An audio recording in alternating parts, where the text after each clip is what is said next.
Saudara-saudara sebangsa dan setanah air, kita bertemu kembali di channel YouTube TBKK Japiter Tinambunan. Salam sehat ya.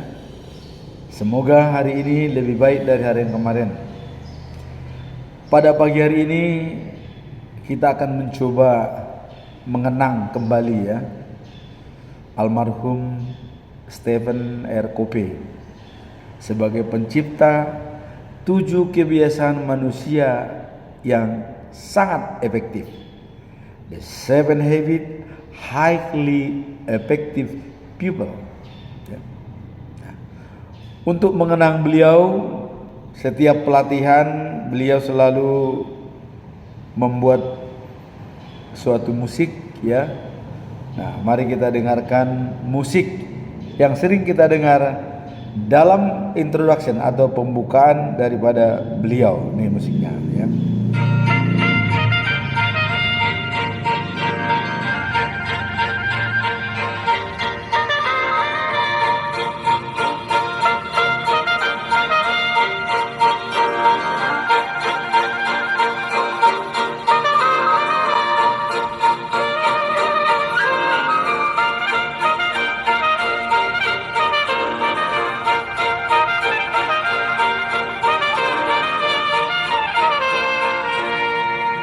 Now we want to look at the foundational habit, habit 1, to be proactive. Why foundational?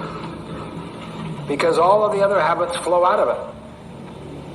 If habit 1 is present, you can cultivate the other 6.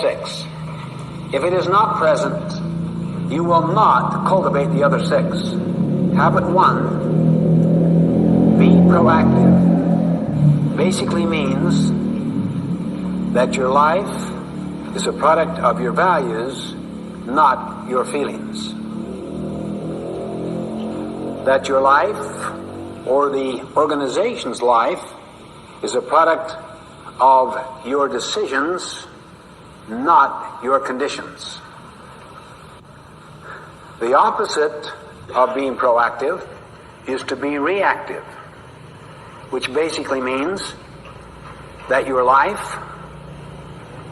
is a function of your feelings, your moods, your impulses, other people's treatment. The underlying principle of habit 1, be proactive, is to take responsibility. The concept is you and I have the capacity to choose our response. If you don't believe that you're capable of choosing your own response, if you don't have that vision of yourself, if you're deep into victimism, I'll just about guarantee you, you will become disempowered. You will not begin with the end in mind, with careful thinking about the future. You'll be a function of the past. You will put second, third, fourth, and fifth things first, with your ladder leaning against the wrong wall. You'll think win, lose, or lose, win. You'll always seek to be understood first, rather than to understand. And you'll be constantly botching all kinds of relationships because both parties feel misunderstood. Ego battles will develop. At best, you'll end up with compromise instead of synergy. And you will not take the time to sharpen the saw because you simply don't have the time to get gas. You're too busy. You're buried in the thick of thin things. That's why habit 1 is so foundational, so basic. It is the vital, foundational component of every other habit. Again, let's define it as the capacity, the desire to subordinate impulses, moods, feelings, conditions to values based on principles. To subordinate. Until little by little our emotional life, which was once like this, gets ironed out. You still may have some ups and downs emotionally, but there is a steadiness, a constancy in your nature. to where you can make and keep promises to yourself and to others, where you can treat others with kindness without capitulating your convictions. In short, to where you can begin to practice the other habits which build on top of it. How many here feel better when the weather outside is... Nah, itulah sedikit cuplikan daripada 7 kebiasaan manusia yang efektif, ya.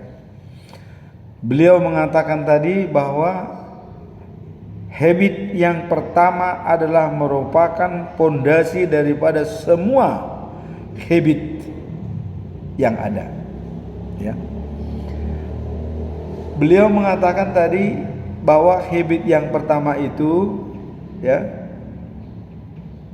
dia dikatakan harus menjadi be proaktif, ya.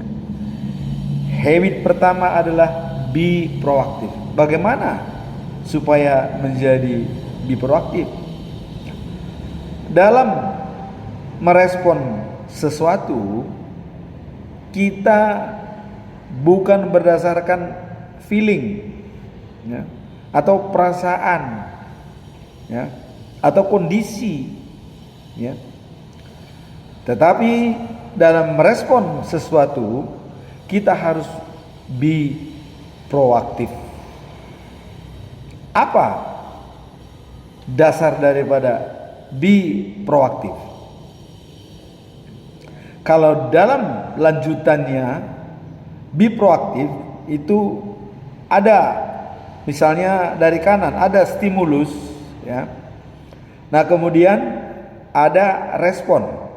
Nah, setiap stimulus ini, ya, apabila stimulus yang datang, ya, itu kita harus punya tenggang waktu antara stimulus dengan respon, ya.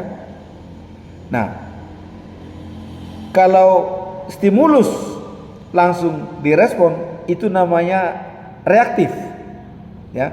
Artinya begitu ada stimulus langsung direspon tanpa pikir, tanpa disimak lebih dulu, itu namanya reaktif. Tapi setiap stimulus yang datang, ya, kita berikan waktu berpikir. Nah, inilah antara tangan kiri saya dengan tangan kanan ini, inilah yang dinamakan itu adalah be proaktif. Setiap stimulus direspon dengan be proaktif. Apa be proaktif itu? Be proaktif ini kita harus merespon semuanya berdasarkan nilai, ya, bukan feeling, perasaan, tapi nilai. Apa nilai-nilai tersebut? Nah, lebih lanjut dikatakan, ya, be proaktif itu ada 4 anugerah manusiawi, ya, 4 anugerah manusiawi. Apa anugerah manusiawi itu? Pertama, ya, adalah kesadaran diri.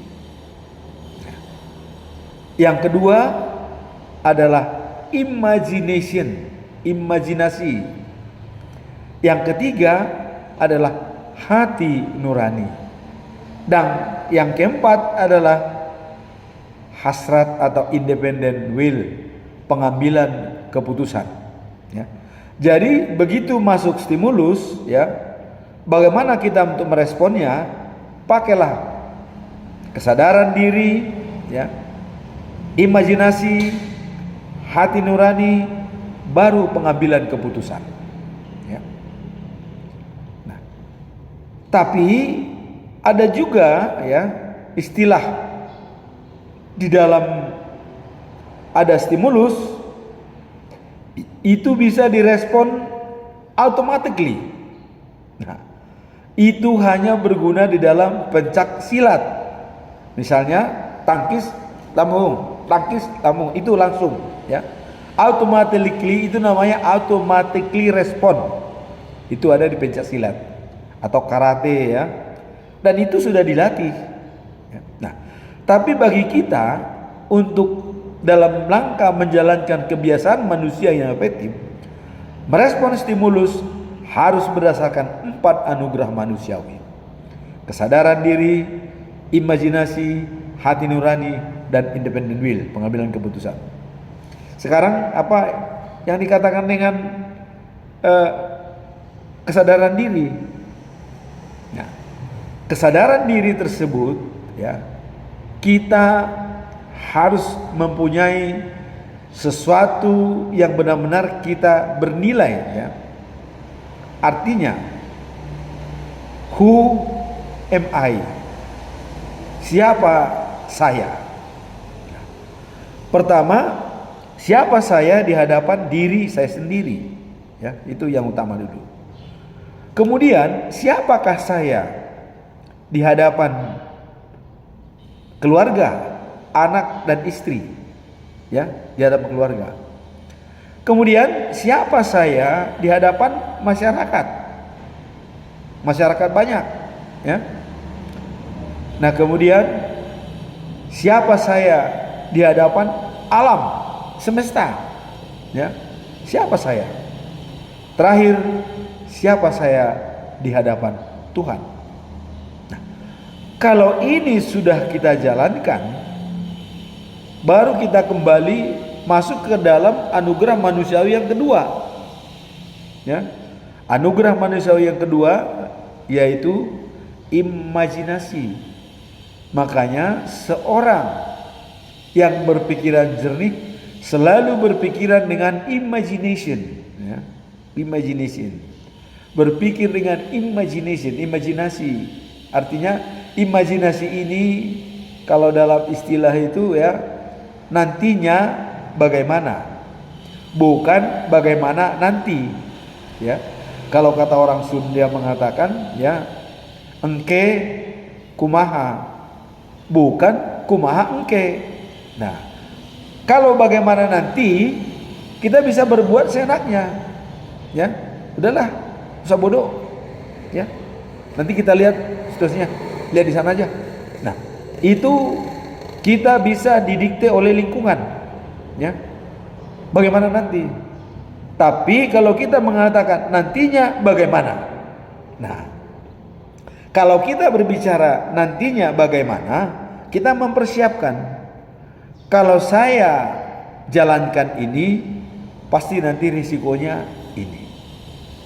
Jadi ada yang namanya risiko yang akan kita lalui kalau kita ya berbuat seperti ini.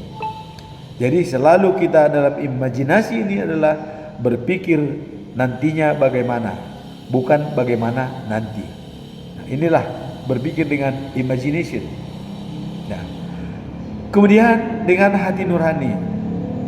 Hati nurani ini makanya orang mengatakan yang paling sulit dalam hidup ini adalah mendengarkan relung-relung sunyi dari diri kita, ya. Kata hati.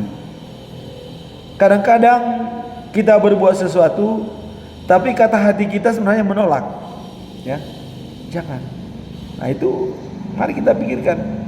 Nah, jadi ukuran daripada kata hati ini adalah kalau saya bertindak sesuatu sesuai enggak dengan anak saya, ya. Kalau seandainya ini tidak sesuai dengan anak saya, kita urungkan dulu, analisa kembali. Nah, kemudian yang tahap kedua, sesuai enggak dengan istri, ya. Nah, sesuai dengan anak, sesuai dengan istri, jalan. Tahap ketiga, sesuai enggak dengan keluarga, ya, orang tua. Nah, kalau memang ini masih sesuai, jalan. Dan terakhir, sesuai enggak dengan masyarakat? Oh, ini sesuai. Nah, baru setelah pengambilan keputusan kita, apakah tindakan saya ini sesuai dengan kehendak Tuhan yang Maha Kuasa, yang Maha Penyayang. Nah, jadi dalam menjalankan hati nurani itu, ya, itu kita, diri kita sendiri, anak kita, keluarga kita, ya. Kemudian Tuhan. Baru terakhir adalah pengambilan keputusan. Nah, itulah dasar kita dalam merespon semua stimulus masuk, respon dengan 4 anugerah manusia. Kalau ada sesuatu masalah, ya, kita mau respon, ya. Sedangkan ada sesuatu masalah yang sedang kita jalankan. Udah, masalah ini kita kantongin dulu. Jangan langsung kita respon. Setelah selesai masalah yang satu ini, baru kita mulai merespon masalah yang baru. Nah, sehingga kita tidak bisa didikte oleh orang lain, ya. Kita boleh dipengaruhi oleh lingkungan, ya. Boleh dipengaruhi oleh latar belakang kehidupan kita, didikan orang tua, ya, pengajaran di sekolah, boleh. Tetapi namun kita tidak boleh ditentukan oleh itu. Kalau kita tidak boleh ditentukan oleh pengaruh-pengaruh lingkungan, situasi dan kondisi, nah itu tadi dasarnya 4 anugerah manusiawi itu, ya, harus kita pakai. Nah, sehingga dalam mengambil keputusan kita jalan dengan baik, ya. Itulah yang dikatakan tadi, be proaktif, ya, be proaktif dengan 4 anugerah manusia. Nah, kemudian di dalam 7 habit ini, ya, di sini ada yang dikatakan private victory, kemenangan pribadi, ya. Nah, itu dependent of mind, tergantung saya, ya. Jadi kalau saya mau proaktif, itu tergantung saya. Itu dikatakan kemenangan pribadi. Nah, kemudian habit yang kedua itu dikatakan tadi begin in mind, ya. Jadi begin in mind artinya, ya, mulai dengan tujuan akhir. Jadi begin with the end in mind. Mulai dengan tujuan akhir. Apa tujuan akhir kita? Ya. Misalnya, tujuan akhir saya masuk surga. Ini tujuan akhir. Kalau tujuan akhir saya masuk surga, ya, berarti kalau dalam filsafat Batak mengatakan burju martuhan, masuk surga. Kalau tujuan saya untuk memuaskan keluarga, ya, memuaskan keluarga, nah, pakailah 7 falsafah Batak, ya. Nah, jadi setiap kita melakukan tujuan akhir, kita harus punya apa alat untuk menuju tujuan akhir. Jadi kalau tujuan akhir kita itu kebahagiaan, ya, kalau tujuan akhir kita kebahagiaan, maka kita harus punya resep bagaimana mencari bagaimana supaya tercipta kebahagiaan tersebut. Nah, itulah yang dikatakan oleh beberapa ahli, ada 4 cara kita untuk memulainya. Pertama, ya, kita harus berpikir kita. Nah, yang kedua, berdoa. Yang ketiga, berusaha. Nah, yang keempat, baru berbuat. Artinya, kenapa dikatakan kita berpikir? Karena nasib kita ditentukan oleh pikiran kita, ya. Nah, ada orang bilang takdir. Wah, itu sebenarnya kita tidak terima itu takdir, ya. Nasib kita ditentukan oleh pikiran kita. Jadi kalau dikatakan ditentukan oleh pikiran kita, ya, kalau Stephen Covey mengatakan, ya, tanam pikiran, petik tindakan, ya. Tanam tindakan, petik kebiasaan. Tanam kebiasaan, petik karakter. Tanam karakter, petik nasib. Nah, Jadi nasib kita ditentukan oleh pikiran kita. Nah, kemudian pikiran, tindakan, kebiasaan. Nah, kebiasaan ini makanya sekarang kita mengatakan 7 kebiasaan manusia yang efektif ya. Apa sebenarnya kebiasaan itu? Kebiasaan itu adalah perpaduan daripada 3 hal ya. Yaitu knowledge, pengetahuan ya. Kemudian skill ya, keterampilan ya. Nah, kemudian ketiga hasrat. Nah, keinginan. Boleh katakan motivasi ya. Jadi ketiga itu bergabung jadi satu, itulah menjadi kebiasaan. Kebiasaan itu menghasilkan 7. Wah, ini memang sangat berhubungan semua ya. Jadi dalam menjalankan the end in mind tadi ya, menjalankan tujuan akhir ya, itu tanam pikiran, petik tindakan. Tanam tindakan, petik kebiasaan. Tanam kebiasaan, petik karakter. Tanam karakter, petik nasib. Nah, karakter itu ya, kebiasaan ya, sudah kebiasaan kemudian dirangkul dengan karakter ya. Jadi karakter itu bagaimana kita menjalankan karakter. Karakter ini pun ada syarat-syarat menjalankannya ya. Karakter kita berhubungan dengan orang, cara kita menghadapi orang lain, itu ada yang namanya lingkaran pengaruh atau circle of influence. Kemudian ada juga circle of concern. Artinya lingkaran kepedulian kita memang pertama, baru lingkaran pengaruh. Nah, jadi lingkaran kepedulian dengan lingkaran pengaruh ini juga kalau bisa ya, lingkaran kepedulian kita itu jangan terlampau luas ya. Kalau dalam lingkaran itu yang paling besar itu harus lingkaran pengaruh. Yang lingkaran pedulian itu cukuplah ya sedikit saja. Kita peduli iya ya. Tapi pengaruh itu harus kita jalankan dengan baik. Nah, jadi untuk menjalankan karakter tadi, nah itu yang dipergunakan ya. Pengaruh ya dan kepedulian. Nah, sehingga dengan pengaruh kita dan kelihatan karakter kita ya. Bagaimana karakter kita dalam berhubungan dengan orang? Apakah kita menerobos begitu saja ya, kita tidak memikirkan yang lain? Apakah kita selalu memikirkan apa yang dipikirkan orang lain? Nah, kemudian dalam habit ketiga itu dikatakan dahulukan yang utama. Nah, apa yang utama ya? Jadi kita berpikir mendahulukan yang Tuhan utama. Misalnya ya, kalau di dalam skala prioritas itu ya, ada 4 itu ya, cara kita untuk mendahulukan yang utama, yaitu ya, 1 urgent, penting, itu yang utama. Nah, yang kedua adalah ya,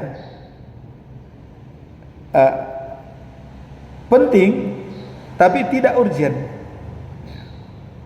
Penting tapi tidak urgent ya. Nah, kemudian kuadran ketiga adalah ya, penting tapi ya tidak urgent ya. Yang tadi adalah urgent dan penting ya. Yang kedua ya, tidak urgent tapi penting. Nah, yang ketiga ya, urgent tapi tidak penting. Urgent tapi nggak begitu penting. Kuadran keempat, tidak penting dan tidak urgent. Nah, sekarang apa yang dikatakan penting dan urgent?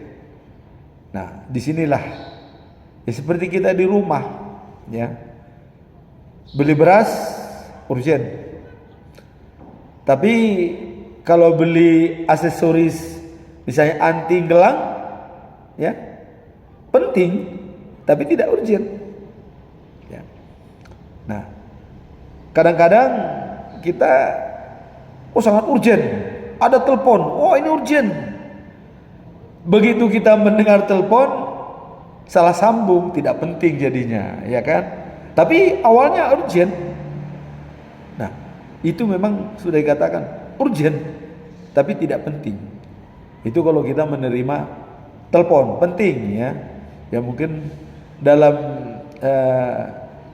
Facebook itu kan kadang-kadang itu urgent tuh, menjawab WA ya. Tapi penting nggak? Nah, mari kita pegang. Nah, kuadran keempat adalah tidak penting dan tidak urgent. Nah, inilah yang dikatakan itu dahulukan yang utama ya. Put the first thing first. Dahulukan yang utama. Nah, ketiga ini, habit ini, inilah yang dikatakan dependent of mind. Depend of mind ya. Tergantung saya. Ya. Kalau mau itu saya jalankan, ya tergantung. Kalau tidak mau saya jalankan juga, ya tergantung saya. Be proaktif, ya. Mulai dengan tujuan akhir, dahulukan yang utama. Nah, itu tergantung saya. Nah, kemudian kita masuk di dalam independen, ya. Katanya ketergantungan, bersosialisasi dengan orang lain, berhubungan dengan orang lain. Nah, tadi dikatakan adalah habit 4, things win-win, ya. Jadi berpikir menang-menang. Habit 4 itu ya. Things win-win. Bagaimana cara berpikir menang-menang? Ya. Dalam hal mengambil keputusan, kita harus menggunakan jangan lose win. Ya. Kita kalah, dia menang. Atau saya kalah, ya. Atau ya dia kalah, saya menang. Ya. Dia loss, saya win. Atau saya win, dia loss. Nah, itu jangan. Atau yang paling rendah lagi, semua kalah, loss ya. Ada terjadi itu loss. Nah, tapi yang paling utama adalah win-win. Bagaimana supaya semua menang? Kalau memang harus ada yang harus dikalahkan, lebih baik kita tidak mengambil suatu keputusan. Jadi kalau kita lihat dalam pengadilan negeri itu ya, itu harusnya win-win, bukan lose win. Tapi kadang-kadang ya geli juga kita melihat situasi ya. Banyak digantung atau tergantung oleh kondisi dan situasi, bukan berdasarkan 4 anugerah manusiawi. Nah, bagaimana cara kita menentukan supaya kita win-win? Dalam hal mencapai win-win ya, kita keberanian harus tinggi ya, courage tinggi. Nah, kemudian juga konsideran ya, konsideran ini juga harus tinggi. Artinya courage kita tinggi, konsideran juga tinggi, timbang rasa ya. Jadi timbang rasa tinggi ya, keberanian tinggi, itu namanya win-win. Tapi kalau sudah keberanian tinggi tapi tidak punya timbang rasa, itu namanya win-loss. Kita menang, yang lain kalah ya.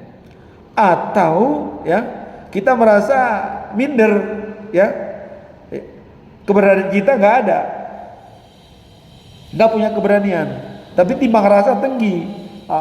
Ya begini, jangan beginilah ya. Itu namanya kita lose, yang lain menang, lose win. Tapi kalau sudah keberanian juga tidak ada, timbang rasa juga tidak ada, ini namanya loss ya. Nah, ada contoh ini loss. Misalnya satu keluarga baru meninggal orang tua, ada harta mereka yang harus dibagi ya. Nah, begitu dia meninggal, harta tersebut langsung dibagi. Padahal harta tersebut sebenarnya masih bisa ditunggu untuk harga supaya lebih baik. Tetapi karena kebutuhan mendesak, orang menawar harga tadinya tinggi, ya mungkin ini bisa hanya 2/3 harga, ya, sepertiga loss. Akhirnya yang membagi ini loss, ya, dua-duanya rugi. Karena kenapa? Ya, yang menang orang lain. Jadi pihak pembagi ini dia loss, ya, dua-duanya rugi. Nah, itulah yang dikatakan loss. Makanya ada win loss, ada loss win, ada win win, ada loss. Yang paling rendah loss. Nah, kalau bisa mari kita keberanian tinggi, timbang rasa pun tinggi. Nah, inilah yang dikatakan dalam habit yang keempat, yaitu habit 4, things win. Berpikirlah dengan menang-menang. Kemudian habit kelima dikatakan tadi adalah seek the best to understand and then to be understood. Jadi mengerti lebih dahulu baru dimengerti oleh orang lain.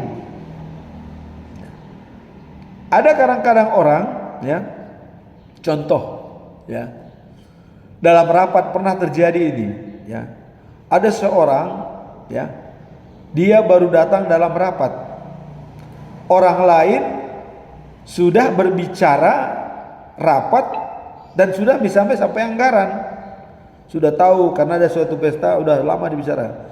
Begitu tiba-tiba datang seseorang, ya, dia langsung berbicara, wah ini nanti kita harus begini. Yang lain bilang, loh ini siapa? Nah, inilah dikatakan itu harus mengerti lebih dulu baru dimengerti orang, ya. Nah, jadi seek the best to understand and then to be understood katanya tadi, ya. Mengerti lebih dahulu baru dimengerti orang. Nah, kalau kita tidak mengerti langsung kita berbicara, itu namanya menasihati tapi tidak memahami. Nah, kalau di dalam istilah umumnya ini, ya, kalau Emerson mengatakan, dia bilang begini, Anda berteriak di telinga saya tapi saya tidak mendengar. Kenapa? Nah, inilah seorang penceramah, ya, yang berbusa-busa menyampaikan sesuatu tapi dia sendiri tidak bisa menjadi role model, tidak sebagai contoh, ya. Maka Emerson mengatakan, Anda berteriak di telinga saya tapi saya tidak mendengar. Nah, itulah dikatakan itu tadi, mengerti lebih dulu baru dimengerti orang lain. Bagaimana kita cara-cara mengerti lebih dulu ini? Nah, inilah dikatakan ada empati, ya. Empati artinya, ya, harus merasakan apa yang dirasakan oleh orang lain, ya. Bukan pokoknya ya semua gua lah, yang lain masa bodoh. Nah, ini tidak boleh. Jadi inilah dikatakan mengerti lebih dulu baru dimengerti orang lain. Jangan menasihati tidak memahami, ya, atau berusaha untuk memberikan kebaikan segala macam tapi dia sendiri tidak bisa jadi role model, ya. Nah, itu juga nggak bisa. Nah, makanya ada istilah dulu itu sudah dirubah, ya. Nah, di sini ada istilah untuk memberikan pengertian yang baik, ya. Jangan berikan seorang kail, ya, dia hanya akan hidup 1 hari, ya. Jangan. Tapi ajarilah dia menangkap ikan dan dia akan bisa untuk merasakan yang terbaik. Nah, ini sudah dirubah ini pas apa ini. Tapi kalau orang mengatakan kita akan berikan kail supaya dia bisa memancing. Tapi kalau kailnya dijual ya sama aja, ya. Dia udah kita berikan kailnya, langsung dia wah udahlah dari supaya cepat dijual kailnya, sama aja dia hanya hidup 1 hari. Tetapi ajari dia menangkap ikan, ya pasti, ya dia akan mendapatkan hasilnya. Bukan kail yang kita berikan, ajari dia menangkap ikan, dia akan bisa mendapatkan yang terbaik. Itulah dikatakan ini, ya, mengerti lebih dulu baru dia mengerti orang lain, ya. Nah kemudian kita harus empati, merasakan apa yang dirasakan oleh orang lain. Nah kemudian habit yang keenam, synergize, wujudkan sinergi. Nah, bagaimana mewujudkan sinergi? Celebration different. Nah, mewujudkan sinergi ini rayakan, ya, perbedaan. Nah, inilah yang mewujudkan toleransi yang baik. Apakah selama ini kita merayakan persamaan? Jarang orang merayakan persamaan. Selalu kita merayakan perbedaan. Ya, coba, ya, dalam perkawinan, ya, laki-laki dan perempuan, wah ini dirayakan besar-besaran, ya. Ya seperti sekarang ini dalam perkawinan, ya, putra daripada Bapak Jokowi, Kaisang, ya.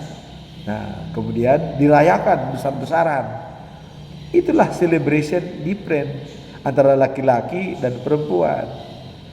Tapi apakah kita pernah merayakan laki-laki dengan laki-laki yang kawin atau perempuan dengan perempuan? Itu aja diam-diam, nggak pernah dirayakan. Ya kecuali saat ini mungkin di luar negeri, di Belanda katanya sudah ada perayaan, ya, laki-laki dengan laki-laki, ya, homo, ya. Nah tapi itu tidak termasuk dalam istilah sekarang ini. Celebration different, wujudkan sinergi, ya. 1 tambah 1 hasilnya 2, itu biasa saja. Tetapi 1 ditambah 1 hasilnya harus bisa lebih dari 2, bisa 10, ya, bisa 10. Contoh, ya, 1 tambah 1 hasilnya sudah mencapai 5 miliar penduduk dunia, ya. Adam dan Hawa kawin, keturunannya kawin. Hasilnya berapa sekarang? Sudah hampir berapa miliar penduduk dunia itu, ya. Itu dari 1 tambah 1, itu namanya synergize. Nah, kemudian dalam hal pelaksanaan yang sebenarnya, synergize ini ada dalam keluarga, ya. Misalnya ada di dalam keluarga itu ada misalnya 10 orang, ya, suami istri, ya, anak 8 orang, laki-laki 4, perempuan 4. Nah sehingga dalam keluarga tersebut ada 5 laki-laki, 5 perempuan. Nah, sekarang bagaimana ini mewujudkan sinergi dalam keluarga? Coba, bapak, ya, arah panahnya ke sebelah kanan, ya. Ibu arah panahnya sebelah kiri, berarti tolak menolak, ya. Nah kemudian anak yang 5 lagi, ya, anak yang 5 perempuan, arahnya juga, ya, mengikuti ibu sebelah kiri. Anak yang 5 arah panahnya mengikuti bapak sebelah kanan. Nah sekarang dalam sinergi mereka hasilnya berapa? Ya 0, nggak ada. 5 arah kanan, 5 arah ke kiri. Nah harusnya, ya, 5 ini arahnya juga ke kanan, yang 5 pun arahnya ke kanan, sehingga resultnya jumlahnya 10. Itu yang dikatakan sinergi. Nah dalam keluarga, Jadi dari keluarga tersebut, ya, kalau dikatakan bersinergi apabila mereka itu searah, seiring, sejalan, itu yang namanya bersinergi. Kalau sudah 5 ke timur, 5 ke barat, itu namanya hasilnya 0, ya. Nah, kalau misalnya ya 1 ke barat, 9 ke timur, ya itu masih bisalah sinergi. Tapi itu juga sudah -1, ya. Sudah bukan sinergi yang full. Nah, itulah yang dikatakan itu wujudkan sinergi habit yang ke-6. Nah, kemudian ditutup oleh Stephen Covey tadi itu, dia katanya the serpent the soul, ya. Di terakhir dia bilang ada serpent the soul, asa gergaji. Kenapa asa gergaji? Bukan mengasah golok. Nah, ini juga dipertanyakan oleh orang dalam pelatihan ini. Waktu kami juga di Amerika ini kita tanyakan, kenapa Pak Stephen Covey asa gergaji bukan asa golok? Oh, begini katanya. Gergaji itu kan diasahnya satu-satu, ya, satu-satu, tidak sekaligus. Nah, demikian juga di dalam kehidupan kita manusia katanya. Mengasahnya itu tidak sekaligus, tapi semua diasah. Nah, pada waktu pagi yang kita asah apa? Spiritual capital, ya. Berdoa dulu sebelum memulai aktivitas. Nah, itu. Kemudian apa selanjutnya? Ya, kita lakukan physical capital. Fisik kita olahraga, ya, olahraga. Nah, kemudian yang ketiga apa? Intellectual capital, ya. Menambah ilmu pengetahuan. Nah, dengan tadi membaca, ya, terus berolahraga dan menambah ilmu pengetahuan, baca buku, ya. Terakhir apa? Social capital, bermasyarakat. Jadi keempat ini, ya, harus kita lakukan setiap hari. Harus say hello kepada 4 ruang tersebut, ya. Nah, spiritual capital, physical capital, intellectual capital, dan social capital. Nah, inilah yang dikatakan mengasah gergaji. Jadi setiap hari harus kita asah dan kita gunakan dengan baik. Nah, makanya Raja Salomo itu mengatakan, atau Amsal atau Nabi Sulaiman di teman-teman muslim, ya, orang bodoh tutup mata dan mati. Orang pintar, ya, tahu datangnya bahaya. Pertanyaan sekarang, mana perbedaan orang pintar dan orang bodoh? Saya sudah sebutkan itu sering. Hanya kalau orang Batak bilang sanggiling ngobuk, hanya seujung rambut perbedaannya, ya. Kalau orang bodoh, ya, bertindak dulu baru berpikir. Kalau orang pintar, ya, berpikir dulu baru bertindak. Nah, sekarang kita hubungkan dengan pernyataan daripada Raja Sulaiman atau Salomo tadi, ya. Orang bodoh tutup mata dan mati, tapi orang pintar tahu datangnya bahaya. Sekarang dalam pemikiran ini, ya, orang bodoh dia masih bisa menjamin besok dia masih hidup. Itu orang bodoh, ya. Saya masih hidup besok, itu orang bodoh, ya. Orang bodoh. Kalau orang pintar, dia tidak bisa menjamin kalau besok saya masih hidup. Nah, sekarang bagaimana perilaku orang bodoh dan orang pintar ini? Orang bodoh karena dia masih bisa menjamin besok masih hidup, ya, dia dalam menjalankan spiritual capital tadi masa bodoh. Udahlah, berdoa nanti aja. Besok masih ada hari kok, ya. Besok masih ada. Besok aja. Terus ini perlu, udahlah nanti aja. Itu orang bodoh. Tapi kalau orang pintar, ya, karena saya tidak bisa menjamin kalau besok saya masih hidup, maka saya spiritual capital pagi ini saya harus melapor kepada Allah Subhanahu wa taala. Artinya Tuhan yang Maha Pengasih dan Maha Penyayang. Setiap langkah dia berdoa. Setiap memulai kegiatan dia berdoa. Makanya teman muslim itu kalau masuk mobil bismillahirrahmanirrahim, ya, selalu. Setiap berangkat bismillah, ya.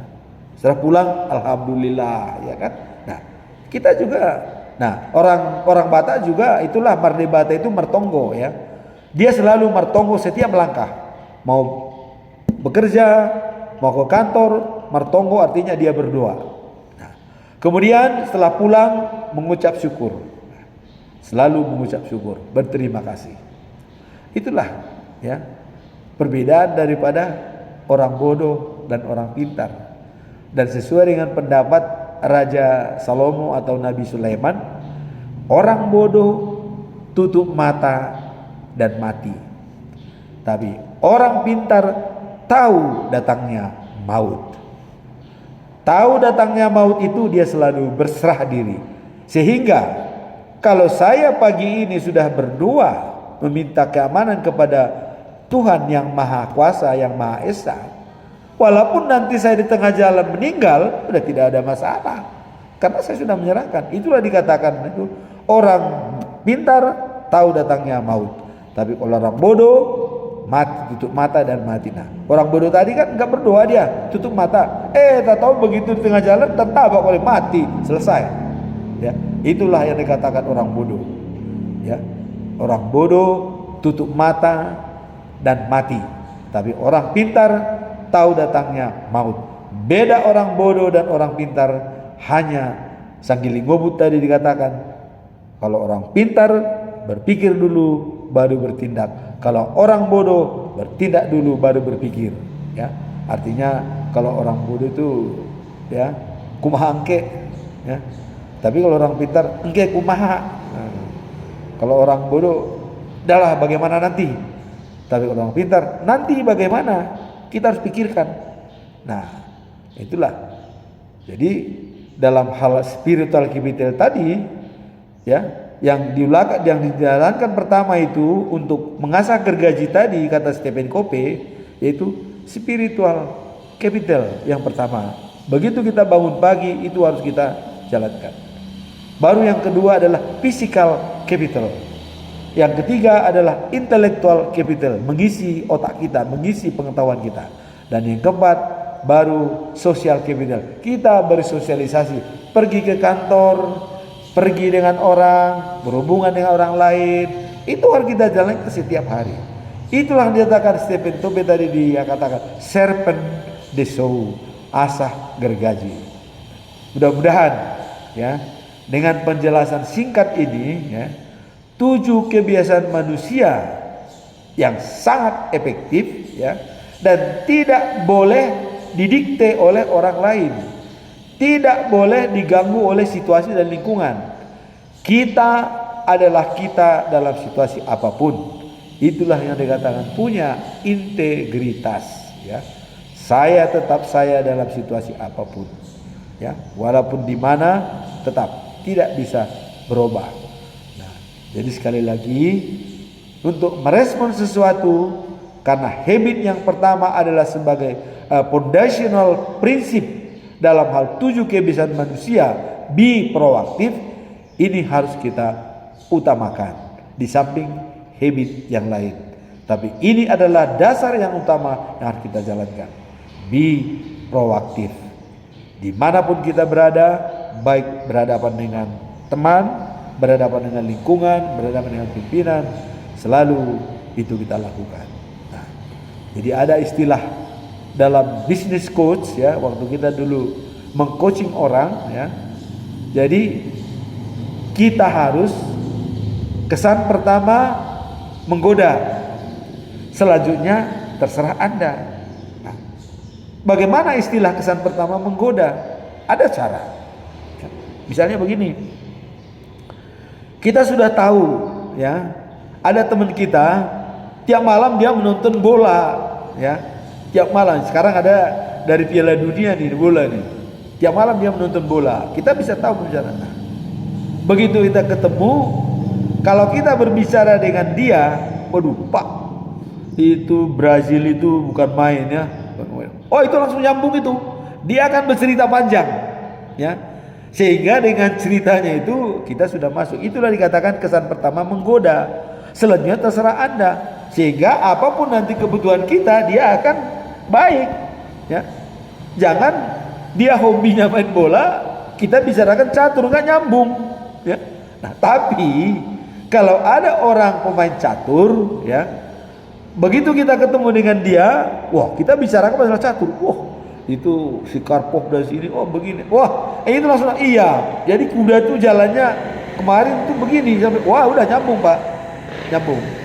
Atau kita ketemu dengan seorang yang suka mancing, ya, suka mancing. Nah begitu ketemu langsung kita katakan ke dia, Pak, wah itu ya pemancingan di sana tuh hebat ya. Kayaknya bagus itu. Wah itu nyambung itu. Iya Pak, kami kemarin begini. Cerita. Itulah dikatakan kesan pertama menggoda, selanjutnya terserah Anda. Itu ilmu yang bisa untuk bersosialisasi, ya. Apa selera orang itu dulu kita bicarakan, ya. Habis itu baru kita membicarakan apa keinginan kita dengan dia. Itu pasti nyambung Pak. Jangan membicarakan dengan orang yang tidak dia sukai. Makanya belajarlah kita secara intelijensia, ya. Dan kita juga mengetahui. Nah, kalau dalam manajemen jati diri itu namanya membaca situasi. Kemudian selanjutnya persuasif. Nah, itulah sedikit gambaran mengulang kembali apa yang dikatakan oleh almarhum Dr. Stephen Covey, 7 Habits Highly Effective People. 7 kebiasaan manusia yang sangat efektif di dalam menjalankan tugas sehari-hari. Semoga apa yang saya jelaskan pada pagi hari ini bisa mendapatkan pencerahan bagi kita semua, terutama untuk berkomunikasi dengan orang. Saran saya yang tadi, lakukanlah. Kesan pertama menggoda, selanjutnya terserah Anda. Demikianlah penjelasan singkat kita pada hari ini, dan saya mohon juga supaya channel ini tetap di subscribe, ya, dan juga di share dan juga di like supaya bisa berkembang untuk pencerahan-pencerahan selanjutnya, ya. Nanti mungkin kita akan mengarah lagi di dalam 7, ya, 8 langkah dan 7 sasaran, ya, untuk menggali kepribadian manusia yang unggul, ya. Ini manajemen jati diri, itu diterbitkan oleh Gramedia, ya, itu tahun 2000-an, ya. Nah itu nanti akan kita lanjutkan. Sekian dari saya, dan kurang lebihnya saya mohon maaf, dan apabila kata-kata yang kurang berkenan di hati, saya mohon maaf. Ini hanya untuk memberikan pencerahan bagi kita semua. Semoga Tuhan memberkati kita semua. Amin.